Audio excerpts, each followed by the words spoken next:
તો કેન્દ્રીય ગૃહમંત્રી અમિત શાહનો આ કાફલો સ્પષ્ટપણે જોઈ શકાય છે। સીધા જ દ્રશ્યો અમે આપને બતાવી રહ્યા છે ગુજરાત ફર્સ્ટની ટીવી સ્ક્રીન ઉપર કે જ્યાં અમદાવાદમાં કોર્પોરેશન દ્વારા વિવિધ કાર્યક્રમનું આયોજન કરવામાં આવ્યું છે।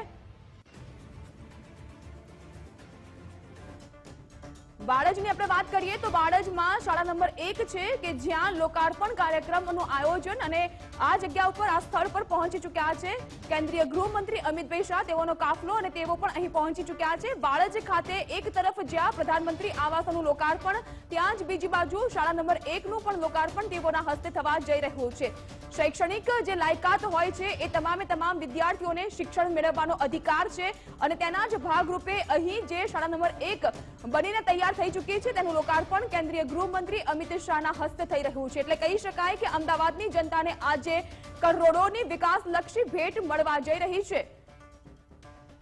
9 કરોડના ખર્ચે 30 બેડની હોસ્પિટલનું પણ લોકાર્પણ તેઓ કરવાના છે। વિવિધ કાર્યો અને આ વિકાસલક્ષી પ્રોજેક્ટ કે જે કેન્દ્ર સરકાર દ્વારા, રાજ્ય સરકાર દ્વારા અમલી બનાવવામાં આવી હતી અને આ જોઈ શકાય છે તેઓનો આ માનવ સહજ સ્વભાવ કે જેઓ સેલ્ફી પણ લઈ રહ્યા છે। આ વર્ગને પણ આપણે કેમ છોડી શકીએ, તે વર્ગને પણ આપણે સાથે લઈને ચાલવાનું છે। આપણી સાથે પ્રદીપ પણ જોડાયેલા છે।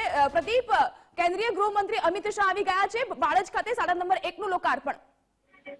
બિલકુલ જાગૃતિ, વાત કરવામાં આવે તો કેન્દ્રીય ગૃહમંત્રી અમિત શાહના હસ્તે આજે અમદાવાદ શહેરની અંદર અલગ અલગ જગ્યા ઉપર લોકાર્પણ અને ખાતમુહૂર્તના જે કાર્યક્રમો હતા અને સાથે જ વધુ એક કાર્યક્રમ જે છે તે અમદાવાદ શહેરની અંદર બાળજ ખાતે સ્વ ચંદ્રપ્રસાદ પાઠક માર્ગનું નામાધિદાન જે છે તે કરવા આવી રહ્યા છે।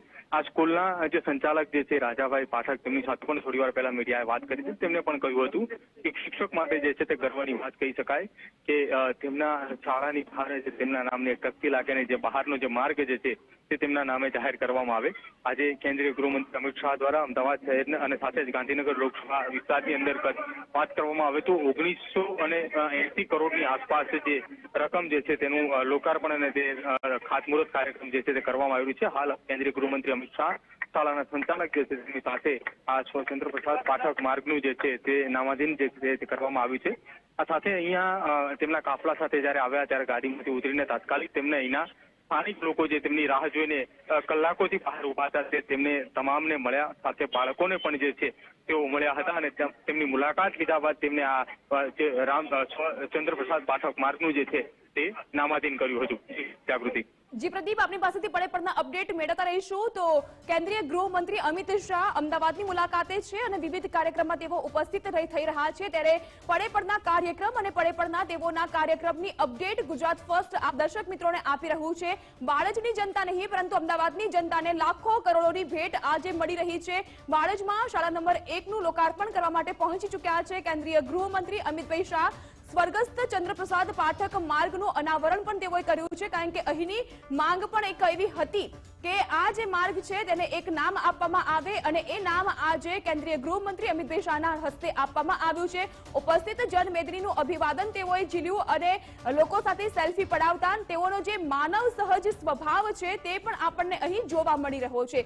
બે અલગ અલગ વિન્ડો અને બે અલગ અલગ તસવીરમાં અમે આપને તમામ દ્રશ્યો બતાવી રહ્યા છે કે અહીં જ્યારે તેઓનો કાફલો પહોંચ્યો ત્યારે મોટી સંખ્યામાં કેન્દ્રીય ગૃહમંત્રી ગુજરાતના પનોતા પુત્રની રાહ જોઈને જે જનમેદની એકત્રિત થઈ હતી તેઓનું અભિવાદન ઝીલ્યું અને તેઓ મળ્યા પણ ખરા। તેઓના ચહેરા ઉપર જે હાસ્ય હતું, જે સ્મિત હતી તેને જોઈને લોકો અભિભૂત પણ થયા। તો સેલ્ફી લેતા દ્રશ્યો પણ આપણને જોવા મળી રહ્યા છે। એક તરફ જ્યાં સ્વર્ગસ્થ ચંદ્રપ્રસાદ પાઠક માર્ગનું અનાવરણ કર્યું ત્યાં બીજી બાજુ બાળજમાં શાળા નંબર 1 નું લોકાર્પણ પણ કેન્દ્રીય ગૃહમંત્રી અમિતભાઈ શાહના હસ્તે।